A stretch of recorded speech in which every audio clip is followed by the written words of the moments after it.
আসসালামু আলাইকুম। NTRC help ডেস্কের পক্ষ থেকে আপনাদেরকে স্বাগতম। আমাদের অনেক শিক্ষকেরাই আছেন যারা বাংলা টাইপিং জানেন না। এই বাংলা টাইপিং না জানার কারণে কিন্তু বিভিন্ন সমস্যার সম্মুখীন হতে হয়।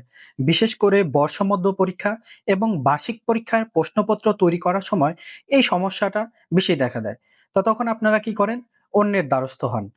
এখন বাংলা টাইপিং না জেনেও কিভাবে ভয়েসের মাধ্যমে আপনি বাংলায় প্রশ্নপত্র তৈরি করতে পারবেন, এই ভিডিওটি আপনাদেরকে এখন দেখাবো। ছোট্ট একটা ট্রিক্স, এই ট্রিক্সের মাধ্যমে আপনারা বাংলা টাইপিং না জেনেও বাংলায় প্রশ্নপত্র তৈরি করতে পারবেন। তার আগে বলতে চাই, যারা এনটিআরসিএ হেল্প ডেস্ক পেজে নতুন, তারা এই পেজটি ফলো করে রাখবেন এবং ইউটিউব চ্যানেলটি সাবস্ক্রাইব করে রাখবেন। তো এখন আপনাদেরকে যে ভয়েসের মাধ্যমে কিভাবে বাংলায় টাইপিং করবেন সেই বিষয়টি দেখাবো। তো চলুন শুরু করা যাক। বাংলা টাইপিং এর জন্য আপনাদের কি করতে হবে? প্রথমেই গুগল ক্রমে চলে আসবেন।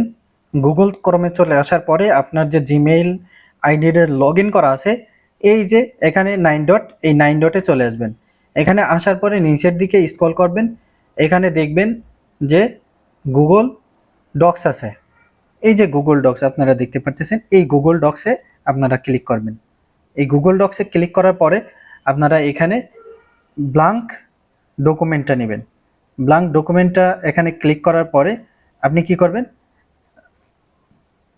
এখানে টুলস আছে, টুলসে ক্লিক করার পরে ভয়েস টাইপিং, এই ভয়েস টাইপিংয়ে আপনারা ক্লিক করবেন।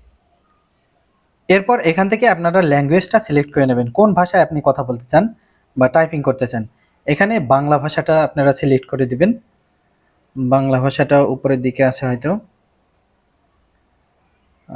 এখান থেকে আপনারা বাংলা ভাষাটা, বাংলা লেখা আছে, এই যে বাংলা, বাংলাদেশ, এই এই এই ভাষাটা আপনারা সিলেক্ট করে দিবেন। এরপরে এখানে আপনি এই যে ভয়েস, এই যে স্টার্ট ভয়েস টাইপিং, এখানে আপনি কি করবেন?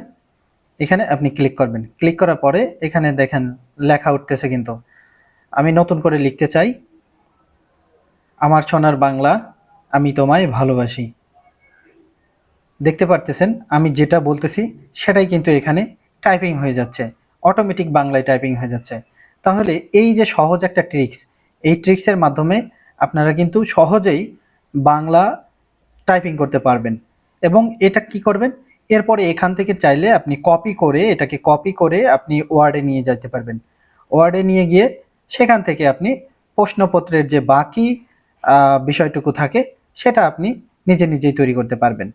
তো এই ছিল সহজেই সহজেই কিভাবে ভয়েসের মাধ্যমে বাংলা টাইপিং করা যায় সেটা ট্রিক্স। আশা করছি ভিডিওটি সবাইকে শেয়ার করবেন এবং এই এনটিআরসিএ হেল্প ডেস্ক পেজটি ফলো করে রাখবেন। ধন্যবাদ সবাইকে।